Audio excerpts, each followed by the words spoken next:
अस्सलामु अलैकुम व रहमतुल्लाहि व बरकातुहू। रसूलुल्लाह सल्लल्लाहु अलैहि वसल्लम का फरमान है, सूरह बकरा इंसान के 6 फायदे देती है। सबसे पहला फायदा, रसूलुल्लाह सल्लल्लाहु अलैहि वसल्लम ने फरमाया कि जिस घर में जादू हो, टूना हो, उस घर में सूरह बकरा पढ़ी जाए या सूरह बकरा की तिलावत की जाए या सूरह बकरा पढ़ा कर चलाई जाए तो अल्लाह ताला जादू टोने का असर खत्म कर देता है। तो आइए अब चलते हैं सूरह बकरा की जानब। सूरह बकरा के 40 रुकू हैं और 297 आयात हैं। 28 पारे की ये सूरत है। अब चलते हैं सूरह बकरा की जानब, तिलावत की जानब। अल्हम्दुलिल्लाह रब्बिल आलमीन अर्रहमानिर रहीम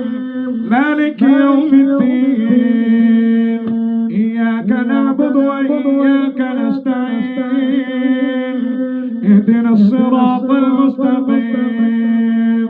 सिरातल लज़ीना अनअमता अलैहिम गैरिल मग़दूबि अलैहिम वलद्दाल्लीन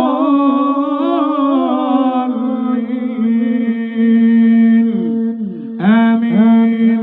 बिस्मिल्लाहिर्रहमानिर्रहीम अलिफ लाम मीम ज़ालिकल किताबु ला रैबा फीहि हुदल लिलमुत्तक़ीन الذين يؤمنون بالغيب ويقيمون الصلاة ومما رزقناهم ينفقون والذين يؤمنون بما أنزل إليك وما أنزل من قبلك وبالآخرة هم يوقنون أولئك على هدى من ربهم وأولئك هم المفلحون إن الذين كفروا سواء عليهم أأنذرتهم أم لم تنذرهم لا يؤمنون ختم الله على قلوبهم وعلى سمعهم وعلى أبصارهم غشاوة ولهم عذاب عظيم ومن الناس من يقول آمنا بالله وباليوم الآخر وما هم بمؤمنين يخادعون الله والذين آمنوا وما يخدعون إلا أنفسهم وما يشعرون في قلوبهم مرض فزادهم الله مرضا ولهم عذاب أليم بما كانوا يكذبون وإذا قيل لهم لا تفسدوا في الأرض قالوا إنما نحن مصلحون ألا إنهم هم المفسدون ولكن لا يشعرون وإذا قيل لهم آمنوا كما آمن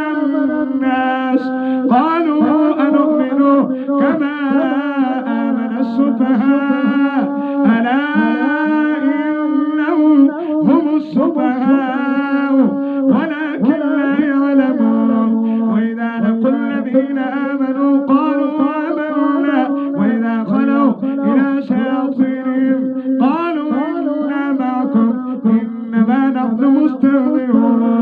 الله يستهزئ بهم ويمدهم في طغيانهم يعمهون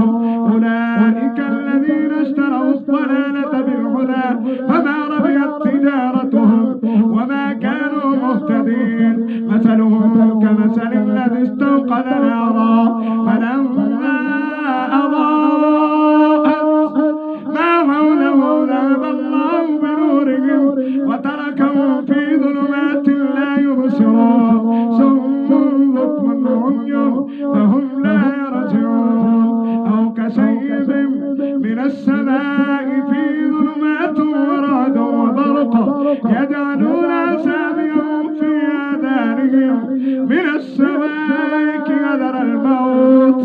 والله محيط بالكافرين يكاد البرق يخطف أبصارهم كلما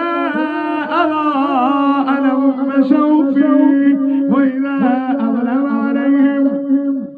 قاموا ولو شاء الله لذهب بسمعهم وأبصارهم إن الله على كل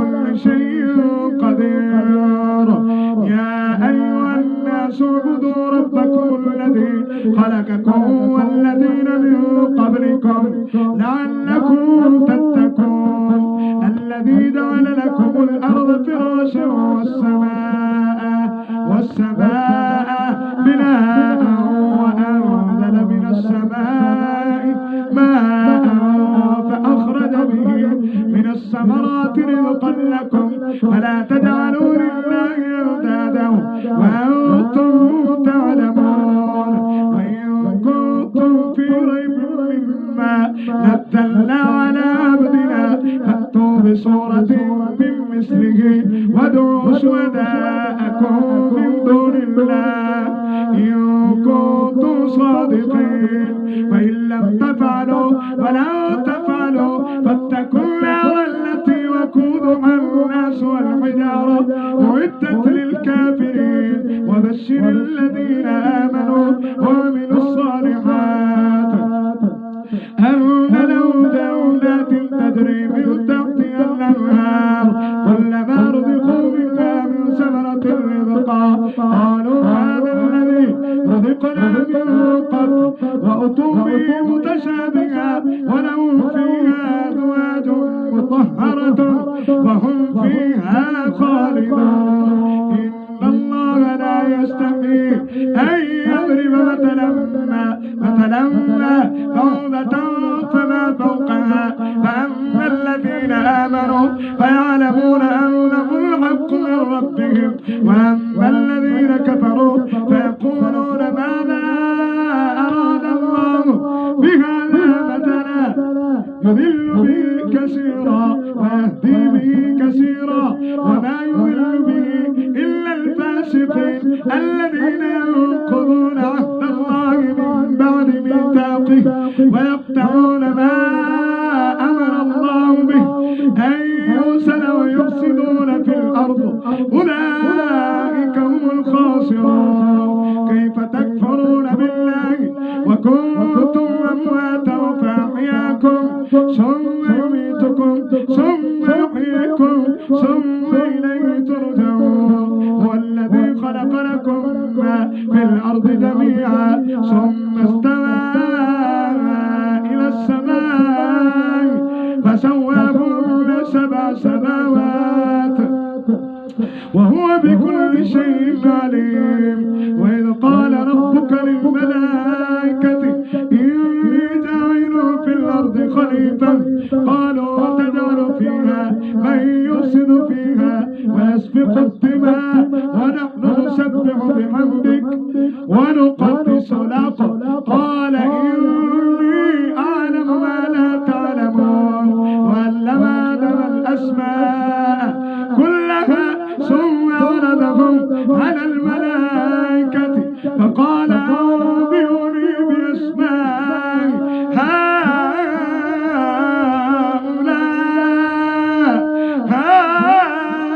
هؤلاء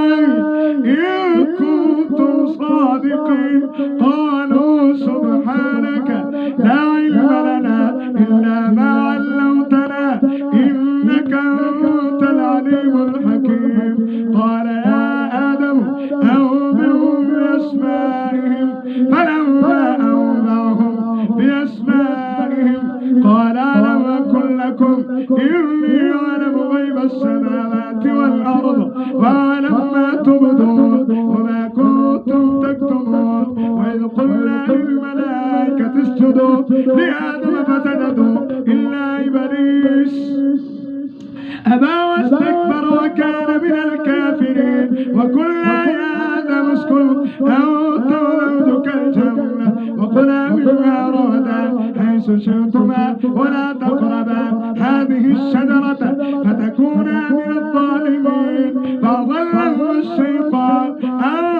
فأخرجهما مما كان فيه وقلنا اهبطوا بعضكم لبعض عدو ولكم في الأرض مستقر ومتاع إلى حين فتلقى آدم من ربه كلمات فتاب عليه إنه هو التواب الرحيم قلنا اهبطوا منها جميعا فإما يأتينكم مني هدى فمن تبع هدايا فلا خوف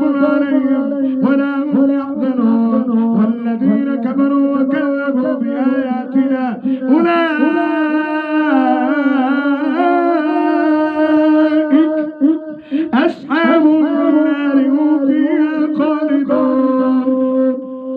يا بني إسرائيل اذكروا نعمتي التي أنعمت عليكم وأوفوا بعهدي أوف بعهدكم وإياي فارهبون وآمنوا بما أنزلت مصدقا لما معكم ولا تكونوا أول كافر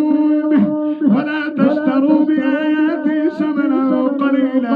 قليلا وإياي فاتقون ولا تلبسوا الحق بالباطل وتكتموا الحق وأنتم تعلمون وأقيموا الصلاة وآتوا الزكاة واركعوا مع الراكعين. أتأمرون الناس بالبر وتنسون أنفسكم وأنتم تتلون الكتاب أفلا تعقلون. واستعينوا بالصبر والصلاة وإنها لكبيرة إلا على الخاشعين الذين يظنون أنهم ملاقو ربهم وأنهم إليه راجعون. يا بني إسرائيل اذكروا نعمتي التي أنعمت عليكم وأني فضلتكم على العالمين واتقوا يوما لا تجزي نفس عن نفس شيئا ولا يقبل منها شفاعة ولا يؤخذ منها عدل ولا هم ينصرون. وإذ نجيناكم من آل فرعون يصومونكم سوء العذاب يذبحون أبناءكم ويستحيون نساءكم وفي ذلكم بلاء من ربكم عظيم. وإذ فرقنا بكم البحر فأنجيناكم وأغرقنا آل فرعون وأنتم تنظرون. وإذ وعدنا موسى 40 ليلة ثم اتخذتم العجل من بعده وأنتم ظالمون ثم عفونا عنكم من بعد ذلك لعلكم تشكرون. وإذا آتينا موسى الكتاب والفرقان لعلكم تهتدون. وإذ قال موسى لقومه يا قوم إنكم ظلمتم أنفسكم باتخاذكم العجل فتوبوا إلى بارئكم فاقتلوا أنفسكم ذلكم خير لكم عند بارئكم فتاب عليكم إنه هو التواب الرحيم. وإذ قلتم يا موسى لن نؤمن لك حتى نرى الله جهرة فأخذتهم الصاعقة وأنتم تنظرون ثم بعثناكم من بعد موتكم لعلكم تشكرون. وذللنا عليكم الغمام وأنزلنا عليكم المن والسلوى كلوا من طيبات ما ملكناكم وما ظلمونا ولكن كانوا أنفسهم يظلمون. وإذ قلنا ادخلوا هذه القرية فكلوا منها حيث شئتم رغدا وادخلوا الباب سجدا وقولوا حتة نغفر لكم خطاياكم وسنزيد المحسنين. فبدل الذين ظلموا قولا غير الذي قيل لهم فأنزلنا على الذين ظلموا رجزا من السماء بما كانوا يفسقون. وإذ استسقى موسى لقومه فقلنا اضرب بعصاك الحجر فانفجرت منه 12 عينا قد علم كل أناس مشربهم كلوا واشربوا من رزق الله ولا تعثوا في الأرض مفسدين. وإذ قلتم يا موسى لن نصبر على طعام واحد فادع لنا ربك يخرج لنا مما تنبت الأرض من بقلها وكثائها وفومها وعدسها وبصلها قال تستبدلون الذي هو أدنى بالذي هو خير اهبطوا مصر فإن لكم ما سألتم وضربت عليهم الذلة والمسكنة وباءوا بغضب من الله ذلك بأنهم كانوا يكفرون بآيات الله ويقتلون النبيين بغير حق ذلك بما عتوا وكانوا يعتدون إن الذين آمنوا والذين هادوا والنصارى والسابعين من آمن بالله واليوم الآخر وعمل صالحا فلهم أجرهم عند ربهم ولا خوف عليهم ولا هم يحزنون وإذا أخذنا ميثاقكم ورفعنا فوقكم الطور خذوا ما آتيناكم بقوة واذكروا ما فيه لعلكم تتقون ثم توليتم من بعد ذلك فلولا فضل الله عليكم ورحمته لكنتم من الخاسرين ولقد علمتم الذين اعتدوا منكم في السبت فقلنا لهم كونوا قردة خاسرين فجعلناها نقالا لما بين يديها وما خلفها وموعظة للمتقين وإذ قال موسى لقومه إن الله يأمركم أن تذبحوا بقرة قالوا أتتخذنا هزوا قال أعوذ بالله أن أكون من الجاهلين قالوا ادع لنا ربك يبين لنا ما هي قال إنه يقول إنها بقرة لا فارض ولا بكر أمان بين ذلك فافعلوا ما تؤمرون قالوا ادع لنا ربك يبين لنا ما لونها قال إنه يقول إنها بقرة صفراء فاكهة لونها تسر الناظرين قالوا ادع لنا ربك يبين لنا ما هي إن البقرة تشابه علينا وإن إن شاء الله لمهتدون قال إنه يقول إنها بقرة لا ذلول تصير الأرض ولا تسقي الحرث مسلمة لا شية فيها قالوا لا نذرت بالحق فذبحوها وما كانوا يفعلون وإذ قتلتم نفسا فادارأتم فيها والله مخرج ما كنتم تكتمون فقلنا اضربوه ببعضها كذلك يحيي الله الموتى ويريكم آياته لعلكم تعقلون ثم قست قلوبكم من بعد ذلك فهي كالحجارة أو أشد قسوة وإن من الحجارة لما يتفجر منه الأنهار وإن منها لما يشقق فيخرج منه الماء وإن منها لما يهبط من خشية الله وما الله بغافل عما تعملون أفتطمعون أن يؤمنوا لكم وقد كان فريق منهم يسمعون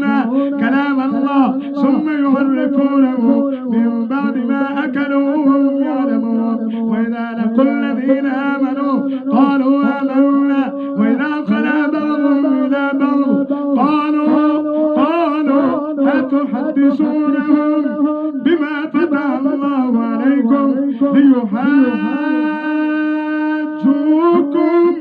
به عند ربكم أفلا تعقلون أولا يعلمون أن الله يعلم ما يسرون وما يعلنون ومنهم أميون لا يعلمون الكتاب إلا أماني وإنهم إلا يظنون فويل للذين يكتبون الكتاب بأيديهم ثم يقولون هذا من عند الله ليشتروا به ثمنا قليلا وويل لهم مما كتبت أيديهم وويل لهم مما يكسبون وقالوا لو تمسنا النار إلا أياما معدودة قل اتخذتم عند الله عهدا فلن يخلف الله عهده أن تقولون على الله ما لا تعلمون فلا من كسب سيئة وأحاطت به خطيئته فأولئك أصحاب النار هم فيها خالدون والذين آمنوا الصالحات أولئك أصحاب الجنة هم فيها خالدون. وإذا أخذنا ميثاق بني إسرائيل لا تعبدوا إلا الله وبالوالدين إحسانا وذي القربى واليتامى والمساكين وقولوا للناس حسنا وأقيموا الصلاة وآتوا الزكاة ثم توليتم إلا قليلا منكم وأنتم معرضون. وإذا أخذنا ميثاقكم لا تسفكون دماءكم ولا تخرجون أنفسكم من دياركم ثم أقررتم وأنتم تشهدون ثم أنتم هؤلاء تقتلون أنفسكم وتخرجون فريقا منكم من ديارهم تظاهرون عليهم بالإثم والعدوان وإن يأتوكم أسارى تفادوا وهو محرم عليكم إخراجهم أفتؤمنون ببعض الكتاب وتكفرون ببعض فما جزاء من يفعل ذلك منكم إلا في الحياة الدنيا ويوم القيامة يردون إلى أشد العذاب وما الله بغافل عما تعملون. أولئك الذين اشتروا الحياة الدنيا بالآخرة فلا يخفف عنهم العذاب ولا هم ينصرون. ولقد آتينا موسى الكتاب وكفينا من بعده بالرسل وآتيناهم بعيسى ابن مريم البينات وأيدناه بروح القدس أفكلما جاءكم رسول بما لا تهوى أنفسكم استكبرتم ففريقا كذبتم وفريقا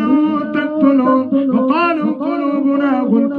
بل لعنهم الله بكفرهم فقليلا ما يؤمنون. ولما جاءهم كتاب من عند الله مصدق لما معهم وكانوا من قبل يستفتحون على الذين كفروا فلما جاءهم ما عرفوا كفروا به فلعنة الله على الكافرين.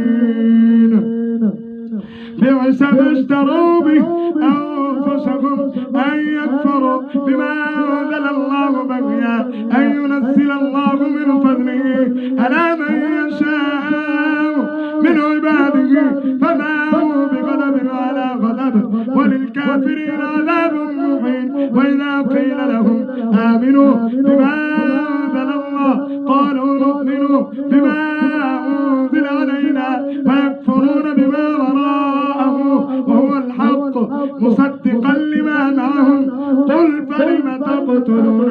أنبياء الله من قبل إن كنتم مؤمنين ولقد جاءكم موسى بالبينات ثم اتخذتم العجل من بعده وأنتم ظالمون. وإذا أخذنا ميثاقكم ورفعنا فوقكم الطور خذوا ما آتيناكم بكفة واسمعوا وقالوا سمعنا وعصينا وأشربوا في قلوبهم العجل بكفرهم قل بئس ما يأمركم به إيمانكم وإن كنتم مؤمنين. قل إن كانت لكم الدار الآخرة عند الله خالصة من دون الناس فتمنوا الموت إن كنتم صادقين ولن يتمنوا أبدا بما قدمت أيديهم والله عليم بالظالمين. ولتجدنهم أحرص الناس على حياة ومن الذين أشركوا يود أحدهم لو يعمر 1000 سنة وما هو بمزحزحه من العذاب أن يؤمر والله بصير بما يعملون. كل من كان عدوا لجبريل فإنه نزله على قلبك بإذن الله مصدقا لما بين يديه وبشرى للمؤمنين. من كان عدوا لله وملائكته ورسله وجبريل وميقات فإن الله عدو للكافرين.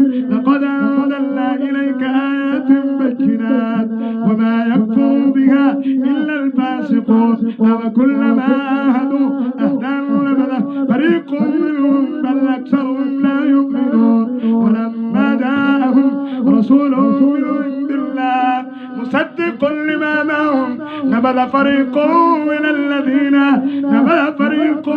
الذين أوتوا الكتاب كتاب الله وراء ظهورهم كأنهم لا يعلمون واتبعوا ما تتلو الشياطين على ملك سليمان وما كفر سليمان ولكن الشياطين كفروا يعلمون الناس السحر وما أنزل على الملكين ببابل هاروت وماروت وما يعلمان من أحد حتى يقولا إنما نحن فتنة فلا تكفر ويتعلمون منهما ما يفرقون به بين المرء وزوجه وما هم بضارين به من أحد إلا بإذن الله ويتعلمون ما يضرهم ولا ينفعهم ولقد علموا لمن اشترى ما له في الآخرة من خلاق ولبئس ما شروا به أنفسهم لو كانوا يعلمون ولو أنهم آمنوا واتقوا لمثوبة من عند الله خير لو كانوا يعلمون يا أيها الذين آمنوا لا تقولوا رائنا وقولوا انظرنا واسمع وللكافرين عذاب أليم ما يود الذين كفروا من أهل الكتاب ولا المشركين أن ينزل عليكم من خير من ربكم والله يختص برحمته من يشاء والله ذو الفضل العظيم ما ننسخ من آية أو ننسها نأتي بخير منها أو مثلها ألا تعلم أن الله على كل شيء قدير ألا تعلم أن الله له ملك السماوات والأرض ما لكم من دون الله من ولي ولا نصير أو تريدون أن تسألوا رسولكم كما سئل موسى من قبل ومن يتبدل الكفر بالإيمان فقد ضل سواء السبيل ود كثير من أهل الكتاب لو يردونكم من بعد إيمانكم كفارا حسدا من عند أنفسهم من بعد ما تبين لهم الحق فاعفوا واصفحوا حتى يأتي الله بأمره إن الله على كل شيء قدير وأقيموا الصلاة وآتوا الزكاة وما تقدموا لأنفسكم من خير تجدوه عند الله إن الله بما تعملون بصير وقالوا لن يدخل الجنة إلا من كان هودا أو نصارى تلك أمانيهم قل هاتوا برهانكم إن كنتم صادقين فلا من أسلم وجهه لله وهو محسن فله أجره عند ربه فلا خوف عليهم ولا هم يحزنون وقالت اليهود ليست النصارى على شيء وقالت النصارى ليست اليهود على شيء وهم يتلون الكتاب كذلك قال الذين لا يعلمون مثل قولهم فالله يحكم بينهم يوم القيامة فيما كانوا فيه يختلفون ومن أظلم ممن منع مساجد الله أن يذكر فيها اسمه وسعى في خرابها أولئك ما كان لهم أن يدخلوها إلا خائفين لهم في الدنيا خزي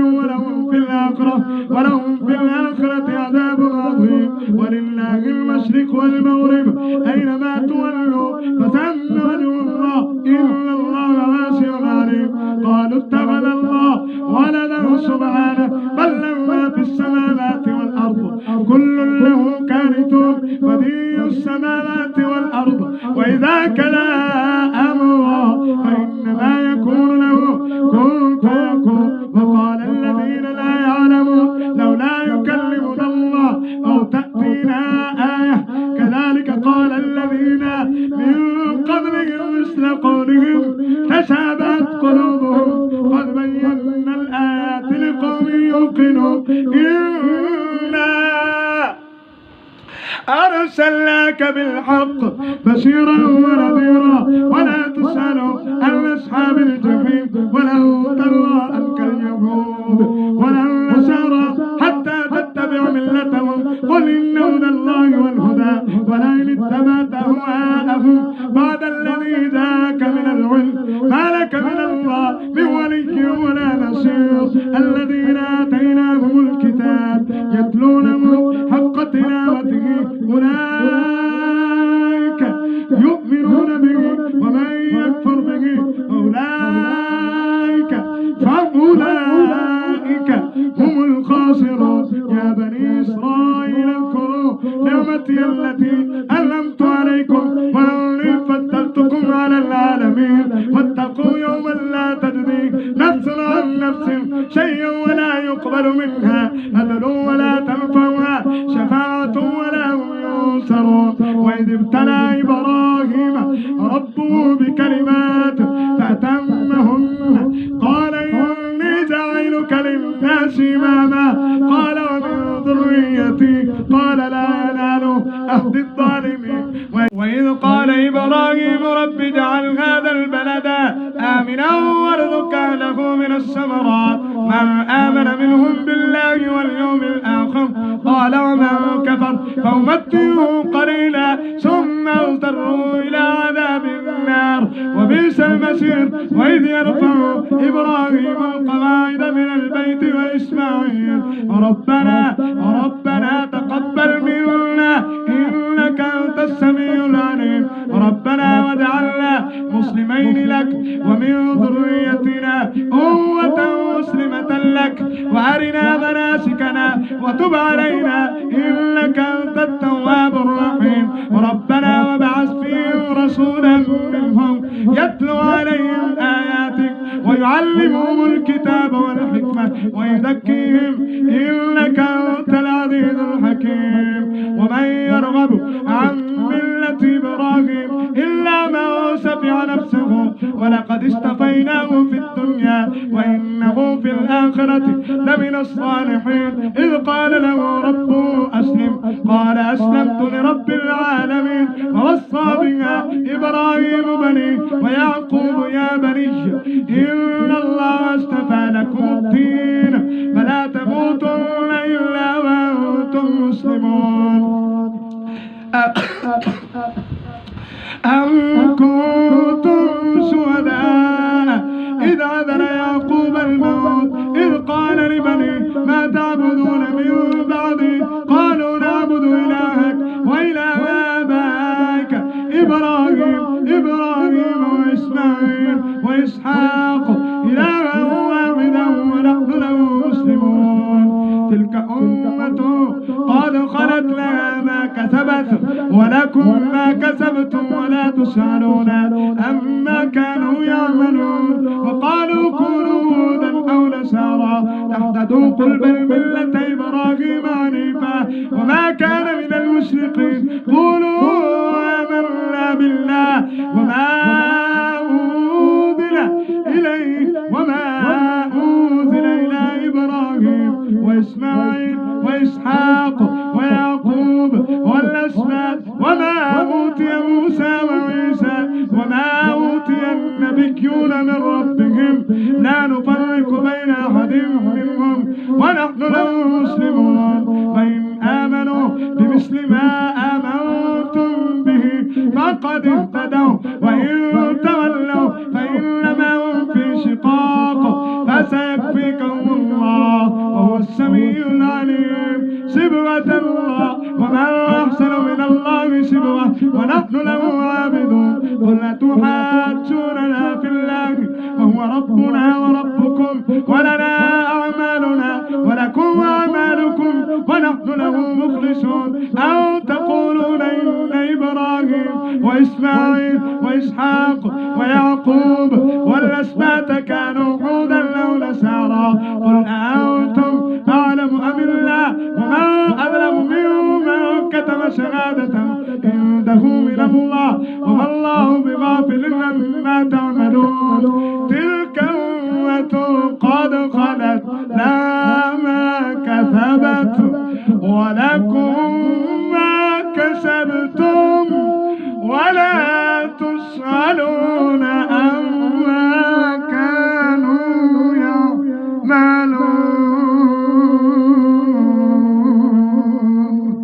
السفهاء من الناس ما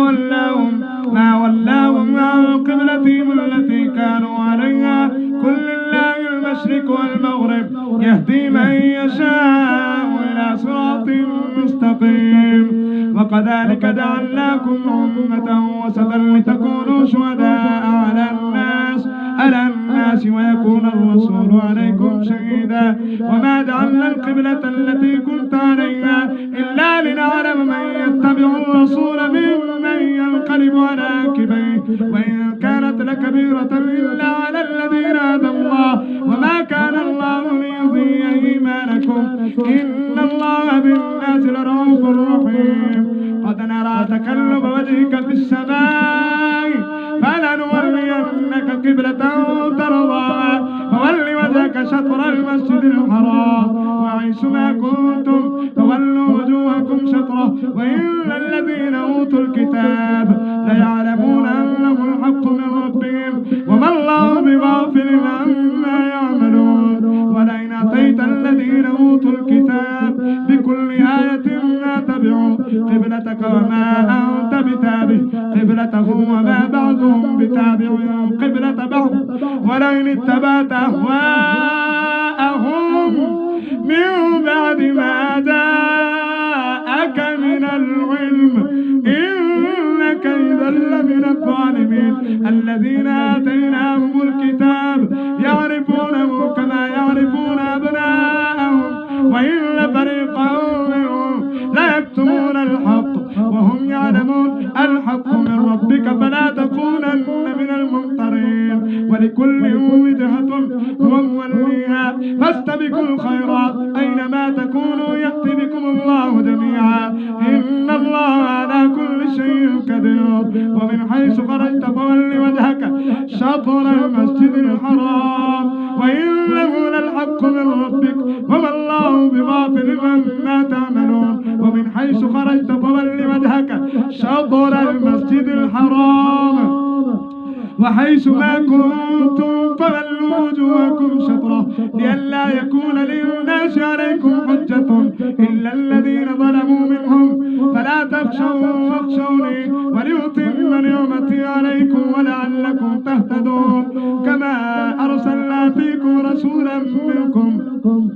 يتلو عليكم آياتنا ويزكيكم ويعلمكم الكتاب والحكمة ويعلمكم ما لم تكونوا تعلمون. فاذكروني أذكركم واشكروني ولا تكفرون. يا أيها الذين آمنوا استعينوا بالصبر والصلاة إن الله مع الصابرين. ولا تقولوا لمن يقتل في سبيل الله أموات بل أحياء ولكن لا تشعرون. ولنبلونكم بشيء من الخوف والجوع ونقص من الأموال والأنفس والثمرات وبشر الصابرين الذين إذا أصابتهم مصيبة قالوا إنا لله وإنا إليه راجعون. أولئك عليهم سلامات من ربهم ورحمة وأولئك هم المهتدون. إن الصفا والمروة من شعائر الله فمن حج البيت أو اعتمر فلا جناح عليه أن يطوف بهما فمن تطوع خيرا فإن الله شاكر عليم. إن الذين يكتمون ما أنزلنا من البينات والهدى من بعد ما بيناه للناس في الكتاب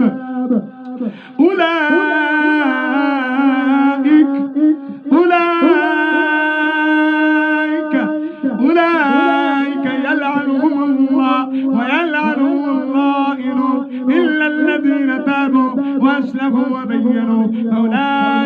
فأولئك توبوا عليهم وأنا التواب الرحيم. إلا الذين كفروا وماتوا وهم كفار أولئك عليهم لعنة الله الله والملائكة والناس أجمعين خالدين فيها لا يخفف عنهم العذاب ولا هم ينصرون. وإلهكم إله واحد لا إله إلا هو الرحمن الرحيم. إن في خلق السماوات والأرض واختلاف الليل والنهار والفلك التي تجري في البحر بما ينفع الناس وما أنزل الله من السماء من ماء فأحيا به الأرض بعد موتها وبث فيها من كل دابة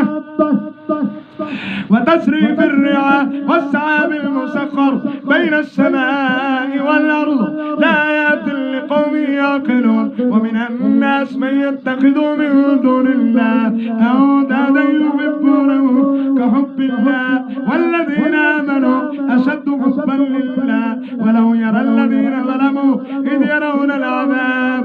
أن القوة لله جميعا وأن الله شديد العذاب. استبرأ الذين اتبعوا من الذين اتبعوا ورأوا العذاب وتقطعت بهم الأسباب. وقال الذين اتبعوا لو أن لنا قرة فنتبرأ منهم كما تبرأوا منا كذلك يريهم الله أعمالهم حسرات عليهم وما هم بخارجين من النار.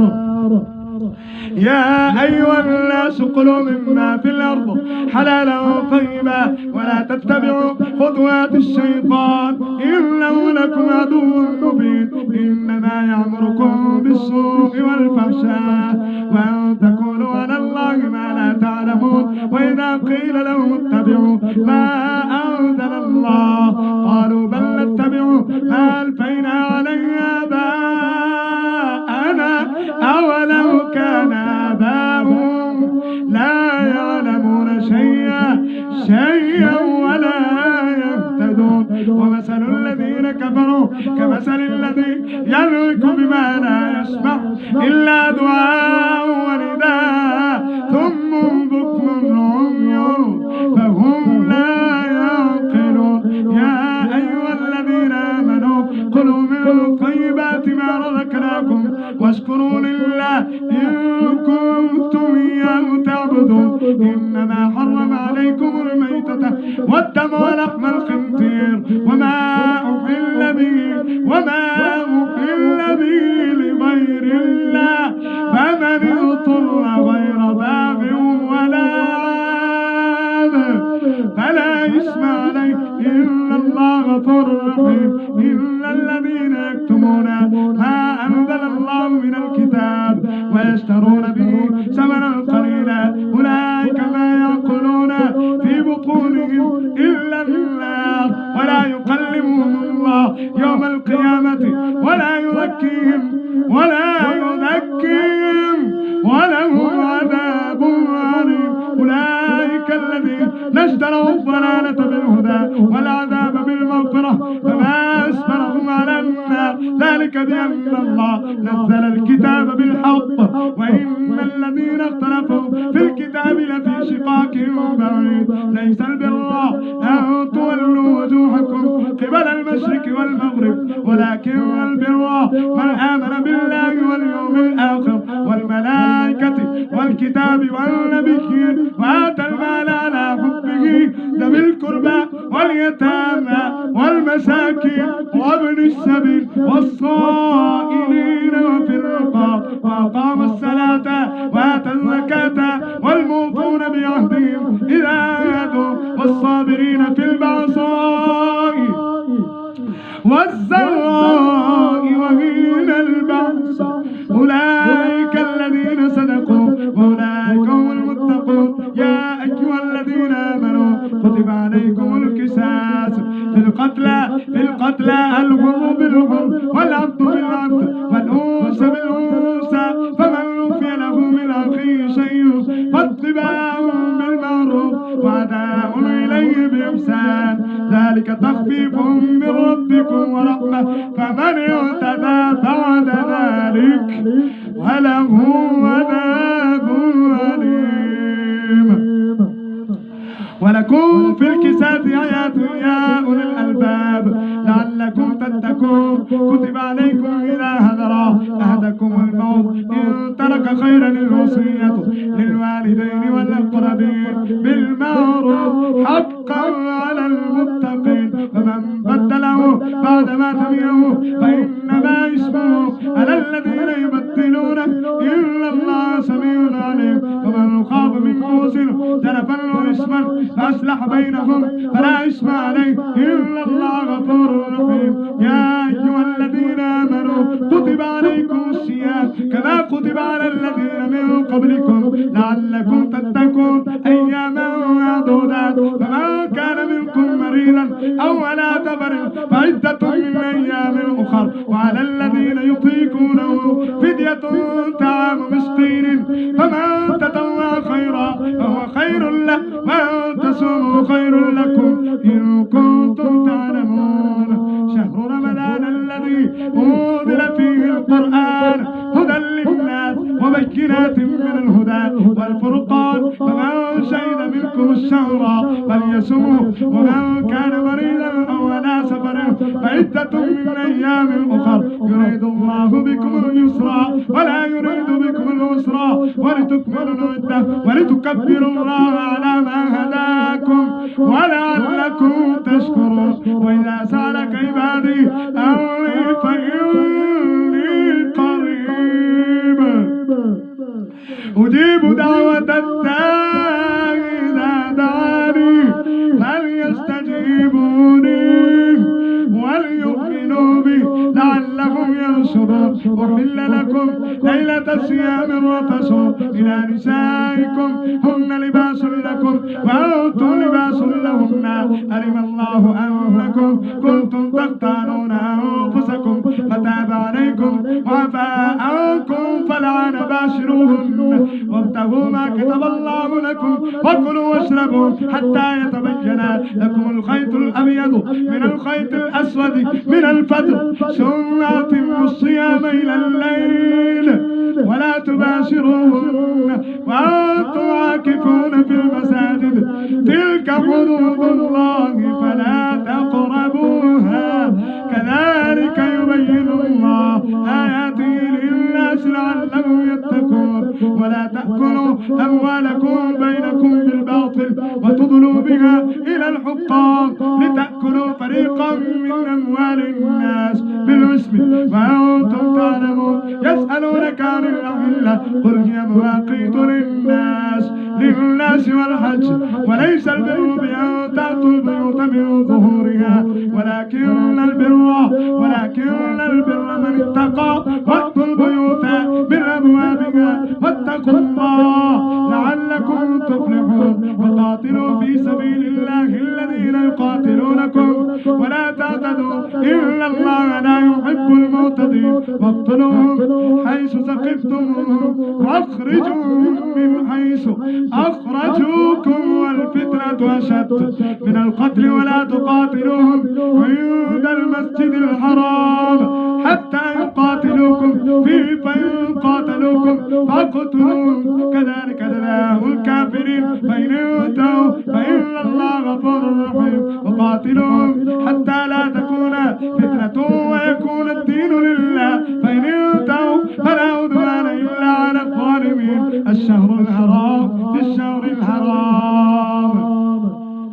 والحرمات قصاص فمن اعتدى عليكم فاعتدوا عليه بمثل ما اعتدى عليكم واتقوا الله واعلموا أن الله مع المتقين. وأنفقوا في سبيل الله ولا تلقوا بأيديكم إلى التهلكة وأحسنوا إن الله يحب المحسنين. وأتموا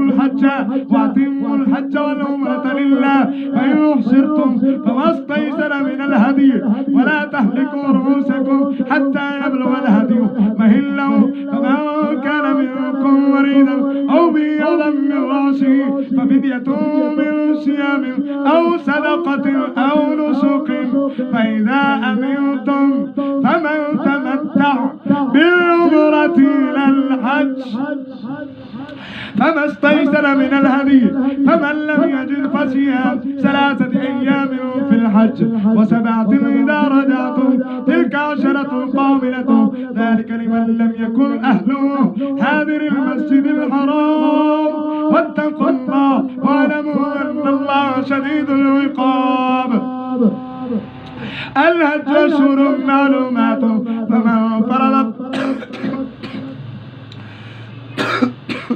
فمن فرض فيهن الحج فلا رفث ولا فسوق ولا جدال في الحج وما تفعلوا من خير يعلمه الله وتزودوا فإن خير الزاد التقوى واتقون يا أولي الألباب. فليس عليكم جناح أن تبتغوا فضلا من ربكم فإذا أفضتم من عرفات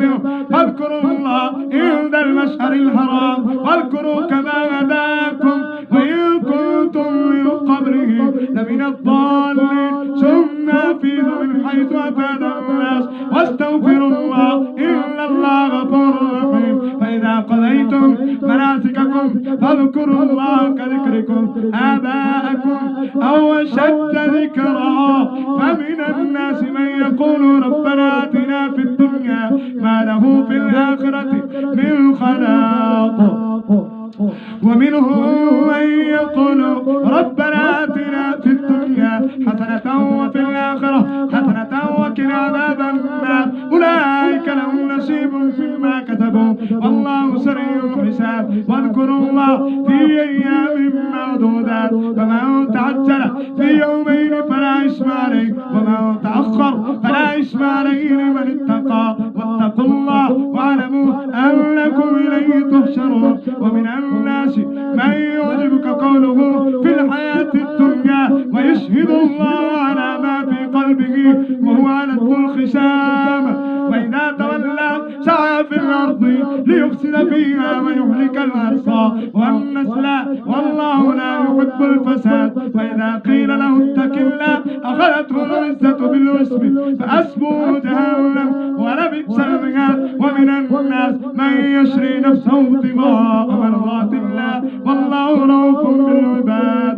يا أيها الذين آمنوا ادخلوا في السلم كافة ولا تتبعوا خطوات الشيطان إنه لكم عدو مبين. فإن ضللتم من بعد ما جاءتكم البينات فاعلموا أن الله عزيز حكيم. هل ينظرون إلا أن يأتي الله في ظلل من الغمام والملائكة وقضي الأمر وإلى الله ترجع الأمور. سل بني إسرائيل كم آتيناهم من آيات بينات ومن يبدل نعمة الله من بعد ما جاءته فإن الله شديد العقاب. زين للذين كفروا الحياة الدنيا ويسخرون من الذين آمنوا والذين اتقوا فوقهم يوم القيامة إن الله يرزق من يشاء بغير حساب. كان الناس أمة واحدة فبعث الله النبيين مبشرين ومنذرين وأنذرا معهم الكتاب بالحق ليحكم بين الناس فيما اختلفوا فيه وما اختلف فيه إلا الذين أوتوا من بعد ما جاءتهم البينات بغيا بينهم بعد الله الذين آمنوا لما اختلفوا فيه من الحق بإذنه والله يهدي من يشاء إلى صراط مستقيم. أم حسبتم أن تدخلوا الجنة ولما يأتكم مثل الذين خلوا من قبلكم مستهم البأساء والضراء وزلزلوا حتى يقول الرسول والذين آمنوا معه متى نصر الله ألا إن نصر الله قريب. يسألونك ماذا ينفقون قل ما أنفقتم من خير فللوالدين والأقربين واليتامى والمساكين وابن السبيل وما تفعلوا من خير فإن الله به عليم. كتب عليكم القتال وهو كره لكم وعسى أن تكرهوا شيئا وهو خير لكم وعسى أن تحبوا شيئا وهو شر لكم والله يعلم وأنتم لا تعلمون. يسألونك عن الشهر الحرام قتال فيه قل قتال فيه كبير وصد عن سبيل الله وكفر به والمسجد الحرام وإخراج أهله منه أكبر عند الله والفتنة أكبر من القتل ولا يضالون حتى يردوكم عن دينكم إن استطاعوا منكم من يرتد عن دينه فيمت وهو كافر فأولئك حبطت أعمالهم في الدنيا والآخرة وأولئك أصحاب النار هم فيها خالدون إن الذين آمنوا والذين هاجروا وجاهدوا في سبيل الله أولئك يرجون رحمة الله والله غفور رحيم. ويسألونك عن الخمر والميسر قل فيهما اسم كبير ومنافع للناس واسمهما أكبر من نفعهما ويسألونك ماذا ينفقون قل العفو كذلك يبين الله ولكم الآيات لعلكم تشكرون في الدنيا والآخرة ويسألونك عن اليتامى قل إصلاح لهم خير وإن تخالطون وإخوانكم في الدين والله يعلم المفسد من المصلح ولو شاء الله لعانتكم إن الله عزيز حكيم. ولا تنكحوا المشرقات حتى يؤمنن ولأمة مؤمنة خير من مشركة ولو أعجبتكم ولا تنكحوا المشركين حتى يؤمنوا ولأمة مؤمنة خير من مشركة ولو أعجبتكم أولئك يدعون إلى النار والله يدعو إلى الجنة والمغفرة بإذنه ويبين آياته للناس لعلهم يتذكرون. ويسألونك عن المحيض قل هو أذى فاعتزلوا النساء في المحيض ولا تقربوهن حتى يطهرن فإذا تطهرن فأتوهن من حيث أمركم الله إن الله يحب التوابين ويحب المتطهرين. نساؤكم حرث لكم فأتوا حرثكم أن شئتم وقدموا لأنفسكم واتقوا الله واعلموا أنكم ملاقوه وبشر المؤمنين. ولا تجعلوا الله عرضة لأيمانكم أو تبروا وتتقوا وتصلحوا بين الناس والله سميع عليم. لا يؤاخذكم الله باللغو في أيمانكم ولكن يؤاخذكم بما كسبت قلوبكم والله غفور حليم. للذين يعلون من نسائهم تربص 4 أشهر فإن فاءوا فإن الله غفور رحيم وإن عزموا الطلاق فإن الله سميع عليم. والمطلقات يتربصن بأنفسهن 3 قروء ولا يحل لهن أن يكتمن ما خلق الله في أرحامهن إن كن يؤمن بالله واليوم الآخر وبعولتهن أحق بردهن في ذلك إن أرادوا إصلاحا ولهن مثل الذي عليهن بالمعروف وللرجال عليهن درجة والله عزيز حكيم. الطلاق مرتان فإمساكم بمعروف أو تسريح بإحسان ولا يحل لكم أو تأخذوا مما آتيتموهن شيئا إلا أن يخافا ألا يقيما حدود الله فإن خفتم ألا يقيما حدود الله فلا جناح عليهما فيما افتدت به تلك حدود الله فلا تعتدوها ومن يتعد حدود الله فأولئك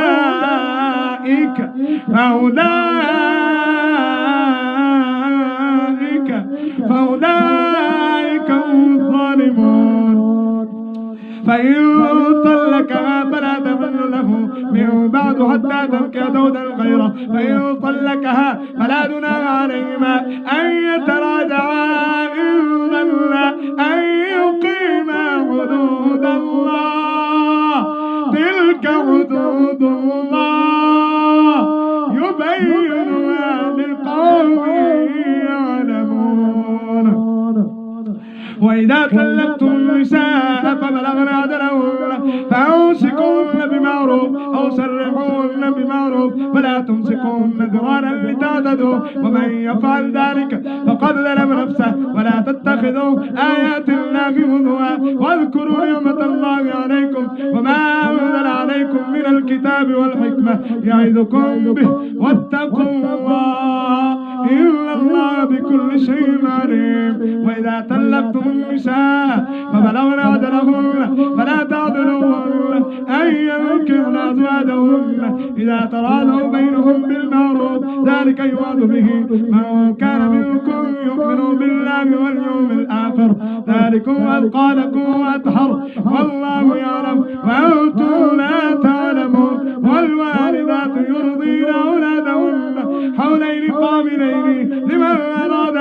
أن يتم الرضاعة وعلى المولود له رزقهن وقسوتهن بالمعروف لا تكلف نفس إلا وسعها لا تضار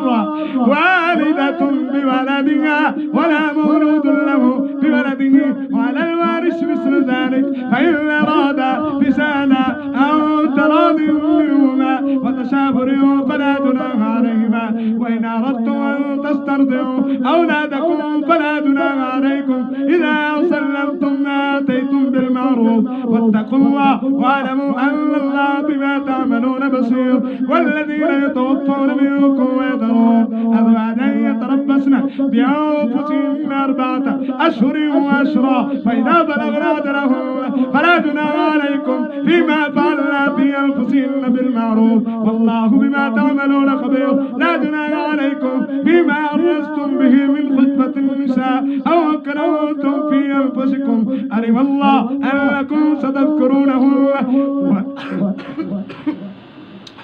ولكن لا تواعدوهن سرا إلا أن تقولوا قولا معروفا ولا تعزموا عقدة النكاح حتى يبلغ الكتاب أجله واعلموا أن الله يعلم ما في أنفسكم فاحذروه واعلموا أن الله غفور حليم. لا جناح عليكم إن طلقتم النساء ما لم تمسوهن أو تفرضوا لهن فريضة ومتعوهن وعلى الموسى قدره وعلى المقتر قدره متاع بالمعروف حقا على المحسنين. وإن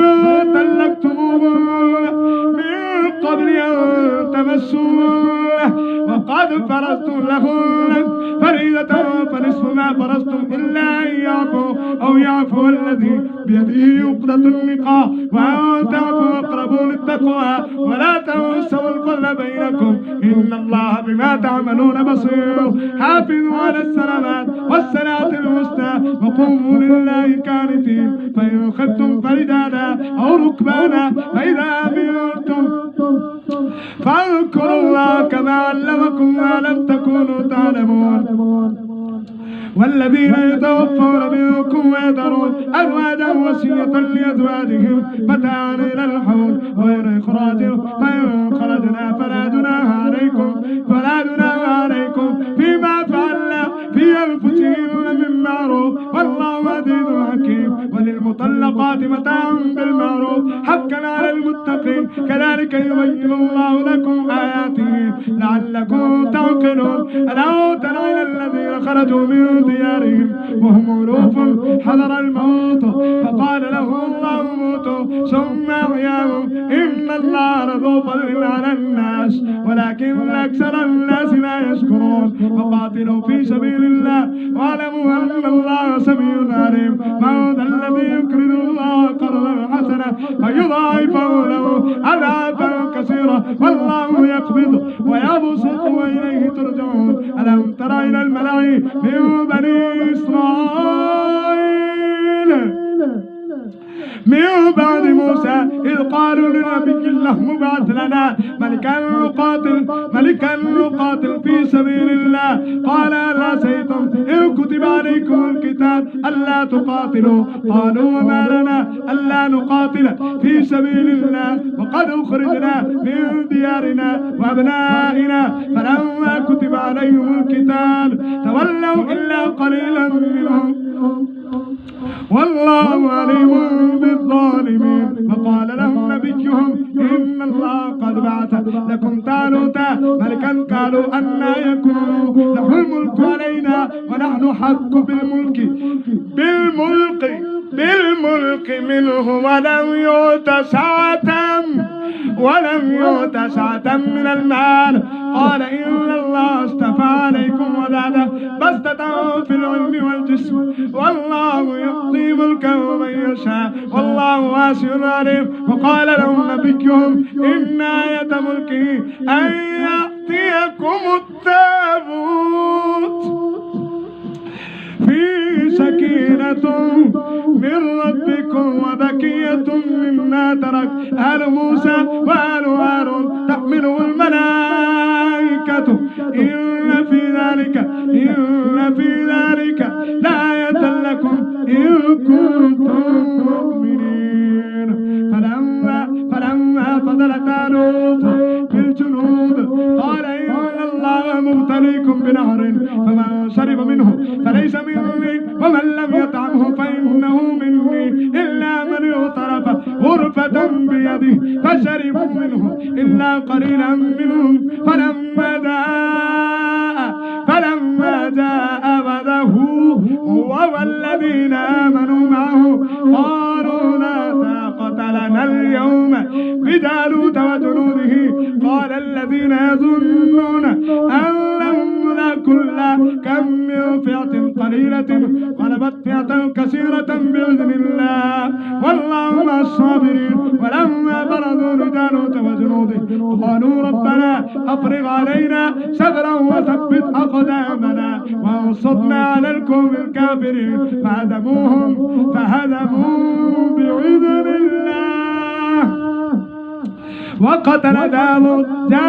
فآتاه الله الملك والحكمة وعلمه مما يشاء ولولا دفع الله الناس بعدهم ببعض لفسدت الأرض ولكن الله ذو فضل على العالمين. تلك آيات الله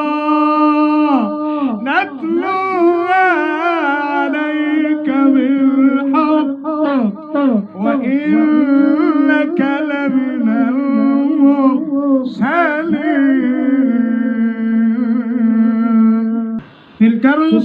تلك الرسل فضلنا بعضهم على بعض منهم من كلم الله ورفع بعضهم درجات وآتيناهم بعيسى ابن مريم البينات وأيدناه بروح القدس ولو شاء الله ما اقتتل الذين آمنوا من بعد ما جاءتهم البينات ولكن اختلفوا فمنهم من آمن ومنهم من كفر ولو شاء الله ما اقتتلوا ولكن الله يفعل ما يريد. يا أيها الذين آمنوا أنفقوا مما رزقناكم من قبل أن يأتي يوم لا بيع فيه ولا خلة ولا شفاعة والكافرون هم الظالمون. الله لا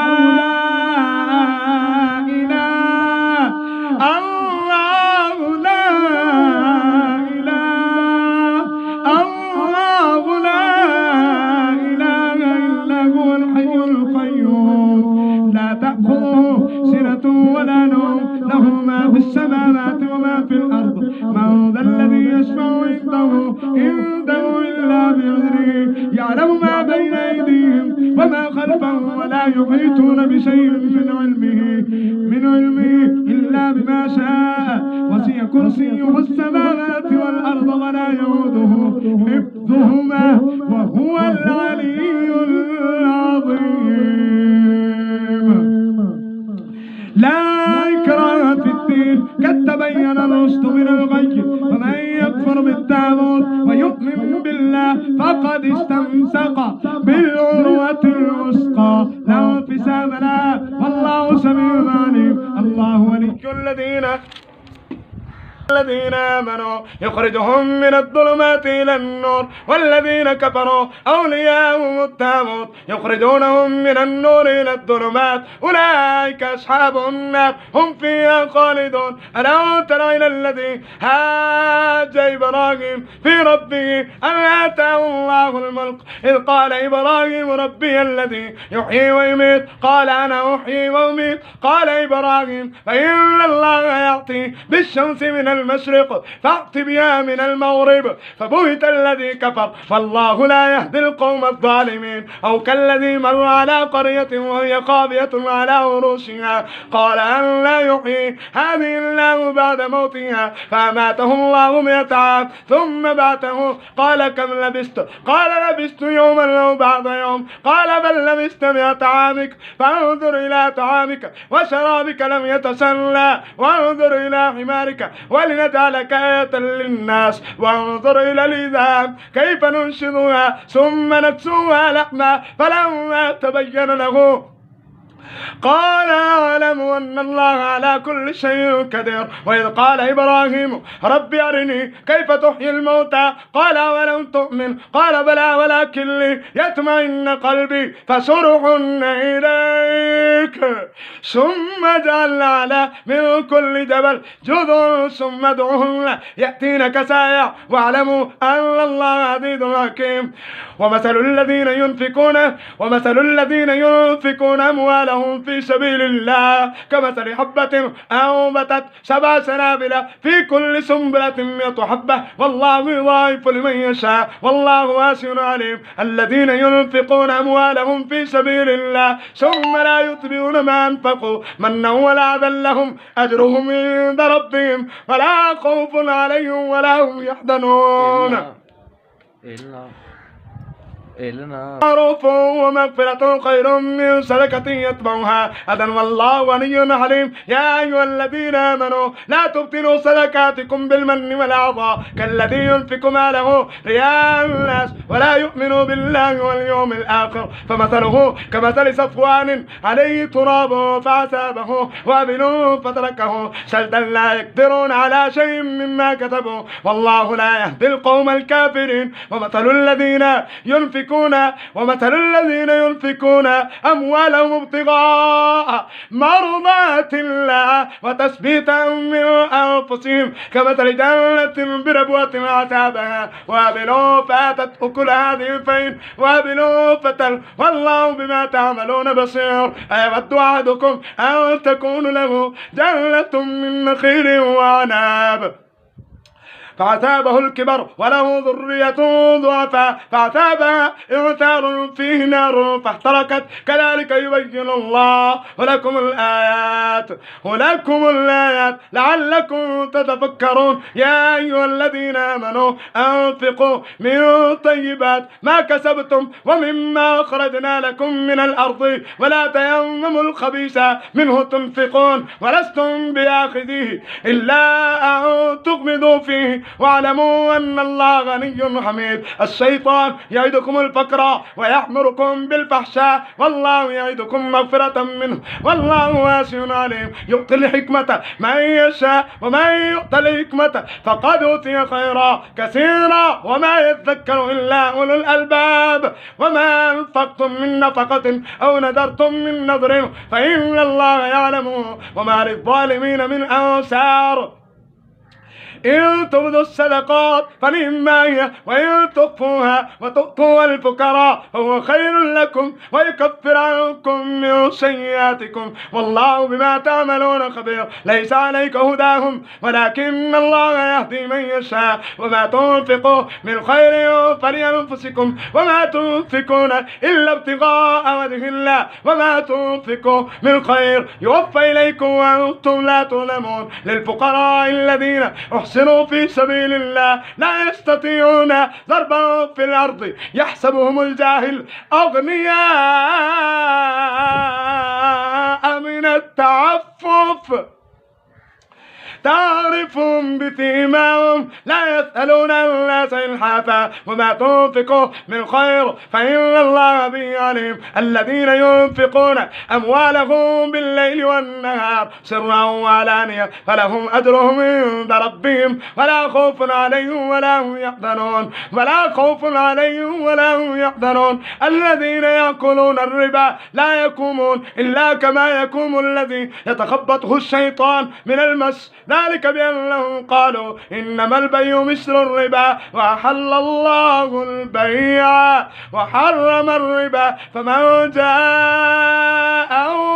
موعظة من ربه فله ما سلف وأمره إلى الله ومن عاد فأولئك أصحاب النار هم فيها خالدون. يمحق الله الربا ويربي الصدقات والله لا يحب كل كفار أثيم. إن الذين آمنوا وعملوا الصالحات وأقاموا الصلاة وآتوا الزكاة لهم أجرهم عند ربهم ولا خوف عليهم ولا هم يحزنون. يا أيها الذين آمنوا اتقوا الله وذروا ما بقي من الربا إن كنتم مؤمنين فإن لم تفعلوا فأذنوا بحرب من الله ورسوله وإن تبتم فلكم رؤوس أموالكم لا تظلمون ولا تظلمون. وإن كان ذو أسرة فنظرة إلى ميسرة وأن تصدقوا خير لكم إن كنتم تعلمون. واتقوا يوم ترجعون فيه إلى الله ثم توفى كل نفس ما كسبت وهم لا يظلمون. يا أيها الذين آمنوا إذا تداينتم بدين إلى أجل مسمى فاكتبوه وليكتب بينكم كاتب بالعدل ولا يأبى كاتب إلا أن يكتب كما علمه الله وليتق الله ربه ولا يبخس منه شيئا فإن كان الذي عليه الحق سفيها أو ضعيفا أو لا يستطيع أن يمله فليملل وليه بالعدل واستشهدوا شهيدين من رجالكم فإن لم يكونا رجلين فرجل وامرأتان ممن ترضون من الشهداء أن تضل إحداهما فتذكر إحداهما الأخرى ولا يأبى الشهداء إذا ما دعوا ولا تسأموا أن تكتبوا صغيرا أو كبيرا إلى عدله ذلكم أقسط عند الله وأقوم للشهادة وأدنى ألا ترتابوا إلا أن تكون تجارة حاضرة تديرونها بينكم وبينهم فليس عليكم جناح ألا تكتبوها وأشهدوا إذا تبايعتم ولا يضار كاتب ولا شهيد وإن تفعلوا فإنه فسوق بكم واتقوا الله ويعلمكم الله والله بكل شيء عليم. وإن كنتم على سفر فلا تجدوا كاتبا فرهان مقبوضة فإن أمن بعضكم بعضا فليؤدي الذي اؤتمن أمانته وليتق الله ربه ولا تكتموا الشهادة شيئا فإنه عاصم قلبه والله بما تعملون عليم. لله ما في السماوات وما في الأرض وإن تبدوا ما في أنفسكم أو تخفوا يحاسبكم بالله فيغفر لمن يشاء ويعذب من يشاء والله على كل شيء قدير. آمن الرسول بما أنزل إليه من ربه والمؤمنون كل آمن بالله وملائكته وكتبه ورسله لا نفرق بين أحد من الرسل وقالوا سمعنا وأطعنا غفرانك ربنا وإليك المصير. لا يكلف الله نفسا إلا وسعها لها ما كسبت وعليها ما اكتسبت. ربنا لا تؤاخذنا إن نسينا أو أخطأنا ربنا ولا تحمل علينا إصرا كما عملته على الذين من قبلنا ربنا ولا تحملنا ما لا طاقة لنا به واعف عنا واغفر لنا وارحمنا أنت مولانا فانصرنا على القوم الكافرين.